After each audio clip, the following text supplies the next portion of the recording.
সমাজত চিকিৎসক হিচাপে পুত্ৰক গঢ়াৰ সপোন সঁচা হ'ল পিতৃ আয়ুব আলীৰ। এতিয়া চিকিৎসক হ'ব তৌফিক আহমেদ।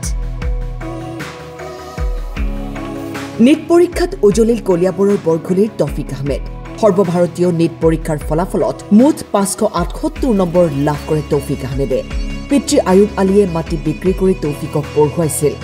মাতৃৰ সপোন আছিল সন্তানক ডাঙৰ মানুহ বনাব, আৰু সেই সপোন আজি সঁচা হ'ল। লখিমপুৰ মেডিকেল কলেজত চিট পালে তৌফিক আহমেদে।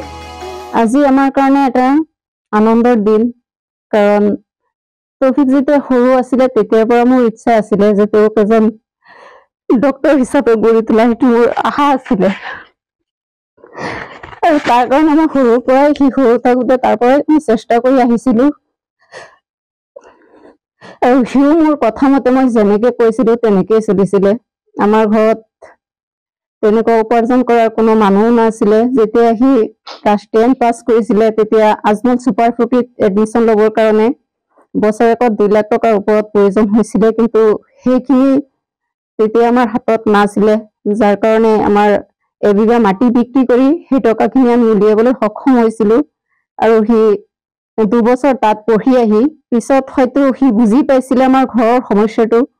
সেইকাৰণে তেওঁ আৰু সি কোচিং নকৰি পেলাই ঘৰলৈ আহি পেলাই ঘৰত থাকি পেলাই অনলাইন কোচিং কৰি পেলাই পিছত সি আগবাঢ়ি গৈছিলে। আজি তাৰ এই খনত মই যেনেকৈ আনন্দিত হৈছো, ঠিক তেনেকৈ আৱেগিক হৈও পৰিছো, কাৰণ সি আজি আমাৰ পৰিয়ালৰ এটা সপোন পূৰণ কৰিছে। তাৰ কাৰণে সি যথেষ্ট চেষ্টাও কৰিছিলে। এতিয়া মই সকলোলৈ এটাই অনুৰোধ কৰিম, যাতে সকলোৱে সি যাতে আগলৈ এজন সুচিকিৎসক হৈ পেলাই আমাৰ দেশৰ কাৰণে, আমাৰ সমাজৰ কাৰণে, দুখীয়া মানুহৰ কাৰণে যাতে সি এজন সুদক্ষ চিকিৎসক হৈ পেলাই সেৱা আগবঢ়াব পাৰে। হয়, আজি মোৰ বহুত ভাল লাগিছে, কাৰণ মই নিটত এইবাৰ পৰীক্ষা দি লখিমপুৰ মেডিকেল কলেজত এডমিশ্যন ল'বলৈ সক্ষম হ'ম। আচলতে আজিৰ দিনটো মোৰ বাবে বৰ সুখৰ দিন। আচলতে 2025 বৰ্ষটোৱে মোৰ বাবে বৰ সুখৰ বৰ্ষ, কাৰণ 2025 বৰ্ষত মই JEE আৰু নিট দুটা এক্সামতে অৱতীৰ্ণ হৈছিলোঁ, আৰু দুয়োটাতে মই JEE যোগেদি NIT শিলচৰ আৰু নিটৰ যোগেদি নৰ্থ লখিমপুৰ মেডিকেল কলেজত এডমিশ্যন ল'বলৈ সক্ষম হৈছোঁ।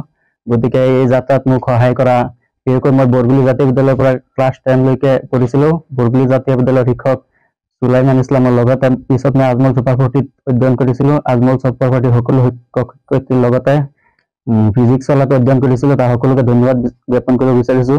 আগন্তুক দিনত মই প্ৰথমতে মেডিকেল কলেজত এডমিশ্যন লৈ সমাজ সেৱাৰ কাৰণে ইচ্ছা কৰিছোঁ। গতিকে সকলোৱে দোৱা কৰিব যাতে মই সমাজৰ কাৰণে কাম কৰিব পাৰোঁ, সমাজৰ ভালৰ সকলো কামতে যাতে মই হাত দিব পাৰোঁ। তাৰ কাৰণে সকলোৰে পৰা দোৱা আৰু আশীৰ্বাদ বিচাৰিছোঁ। মই 478 মাৰ্কছ পাইছোঁ, পাৰ্চেণ্টাইল 96। আৰ্থিক সমস্যাটো বহুতেই সন্মুখীন হৈছিলোঁ, কাৰণ মোৰ ঘৰত তেনেকুৱা চাকৰিয়াল বা কোনো ডাঙৰ দাদাও তেনেকুৱা আৰ্থিক উপাৰ্জন কৰিব পৰা নাই। গতিকে মোৰ দেউতা মাটি বিক্ৰী কৰি তেনেকৈ বহুত কষ্টৰে পঢ়াইছে। এই কথা মই কেতিয়াও পাহৰিব নোৱাৰোঁ। কলিয়াবৰৰ পৰা দীপু বৰাৰ ৰিপৰ্ট, টাইম 8।